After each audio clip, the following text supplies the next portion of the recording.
الحقيقة يا بابا هو أخلاقه كويسة، وسمعته فوق مستوى الشبهات. ابن وحيد عايش مع مامته بعد جواز إخواته البنات سعدية وعنايات. وحالته المادية؟ يعني عادية، ولأنه مدرس رسم فموارده محدودة يعني وما حلتوش غير مرتبه. أيوة يا بابا. مرفوض. بابا اسمعي يا مايا يا بنتي، ياما عرسان اتقدموا لك كانوا طمعانين فيك وفي ثروتي، وانت رفضتيهم لان مستواهم اقل من مستوانا. حضرتك يا بابا اللي كنت بترفضهم. كنت بعرض عليك ظروفهم ورأيي فيهم وكنت بتوافقيني. خوف من حضرتك وحبي ليك علشان مش عايزة ازعلك. وايه اللي جد في اللي اسمه احمد ده؟ بطلت تحبيني وتخافي على زعلي؟ لا لا لا يا بابا، لا ابدا، بس الظروف دلوقتي اختلفت.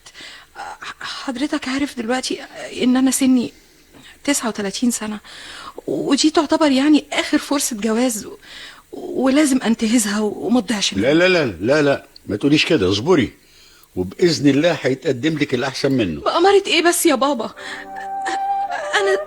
انا ببص في المراية وبشوف حقيقتي. ده حتى وشي مخاصم الجمال. ايوه يا بابا، التجاعيد من التفكير والقلق بدأت تزحف وتبان على وشي. الشعر الابيض يا بابا بيظهر وبداريه. ارجوك يا بابا، ارجوك، احمد ده اخر فرصة ممكن تجيلي، علشان خاطري يا بابا بلاش نضيعها. خلاص يا بنتي، اللي تشوفيه. اللي تشوفه يا ابني ده مستقبلك وانت حر فيه، لكن بقى الشيء اللي انا متأكدة منه ونفسي فيه انك تتجوز وتملى الدار علينا عيال. اطمني يا ست الحبايب، على الله بس ابوها يوافق. وما يوافقش ليه يا اخوي؟ هو هيلاقي احسن منك ولا هيلاقي احسن منك؟ اصل الناس المريشة دي ياما ما تضمنيش تفكيرها، خصوصا يعني اذا كان العريس واحد زي حالاتي ظروفه على قده. بالك يعني يكون فاكر انك طمعان؟ ايوه، على العموم انا ظبطت مي ومتأكد انها هتقنعه.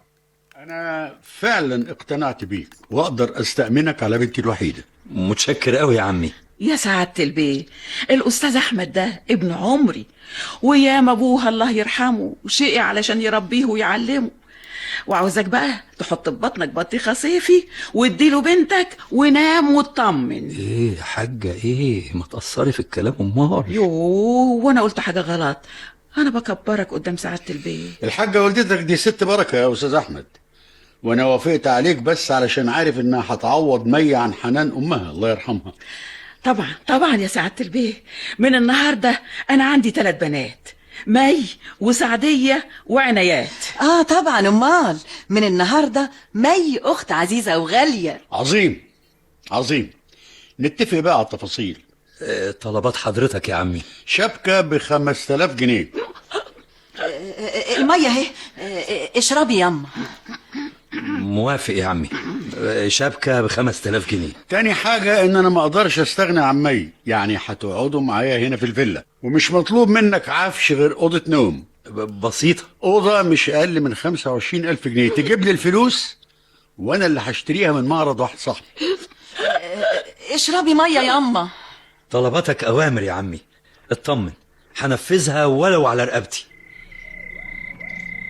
ورقبتك بقى هتستحمل ايه ولا ايه؟ اطمني ياما، مي قالت لي وافق على كل طلبات ابوها وهي هتتصرف. هتتصرف ازاي يعني؟ ما تشغليش بالك يما، مي عارفه ظروف احمد اخويا كويس، وهو كمان عارف ظروفها، خصوصا انها واضحه.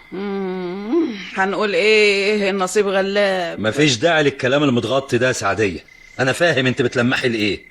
الجمال جمال الروح، وانا مقتنع باللي بعمله. وانا كمان مقتنعة باللي بعمله، دي حاجة بيني وبينك يا احمد. يعني باباكي ما عندوش فكرة؟ فكرة ايه بس؟ معقولة برضو اعرفه اني بساعدك؟ انا سحبت المبلغ ده من حسابي في البنك. امسك يا احمد، امسك ظرف الفلوس امال قبل الناس ما ياخدوا بالهم. انا مش عارف اقولك ايه يا مي، وقوفك جنبي مأثر فيا قوي. يا حبيبي ما فيش فرق بينا، وبعدين ما الفلوس هترجع لي تاني. طبعا هشتري بيها الشبكة اللي باباك اشترط اجيبها، بس ايه؟ مفيش داعي للكلام الكتير بقى. انا عاوزاك ترفع راسك، دي فلوسك، وانت عريس ملو هدومك يا حبيبي، فاهم؟ فاهم حبيبتي طبعا. طب وأوضة النوم؟ لا ما تحملش هم، انا برضو هتصرف. ايوه مي، بس ده كتير قوي. انا مش عارف هردلك كل ده ازاي.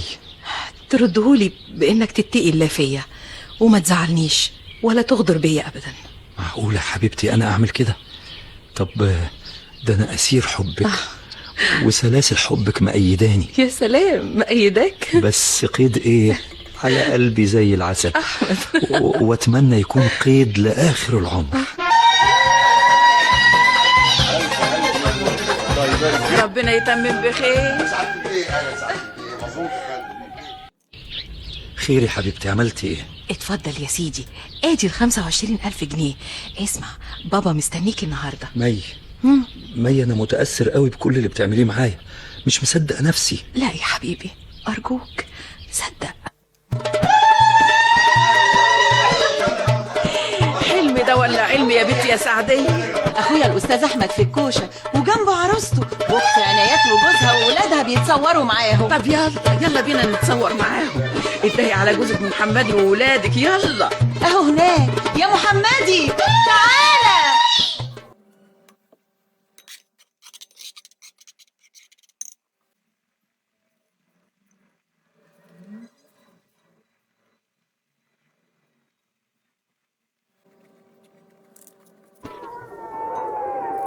تعالي يا سميرة. نعم يا أستاذ. برافو عليكي، رسمك هايل. واضح انك مشروع رسامة عظيمة. متشكرة يا أستاذ. سقفوا لها يا بنات. هنا يا أستاذ أحمد رسم وحش؟ مين قال كده يا احلام؟ انت كمان رسمك كويس جدا، وكنت لسه هنده عليكي وهنيكي. سقفوا لها يا بنات.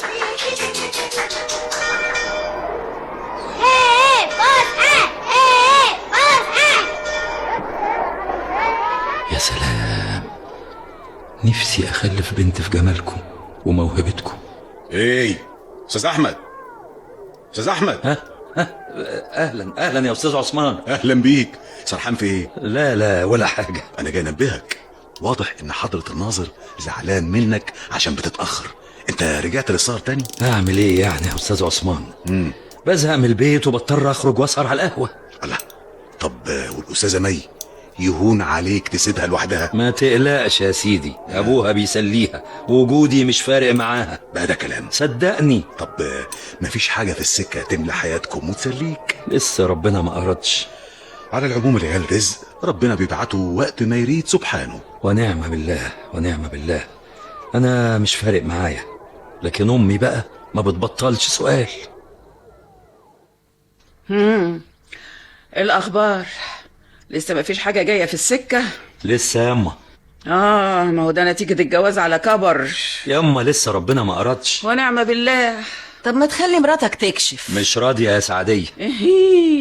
يبقى العيب فيها. الله أعلم. أيوة أكيد العيب فيها. وطي صوتك ياما.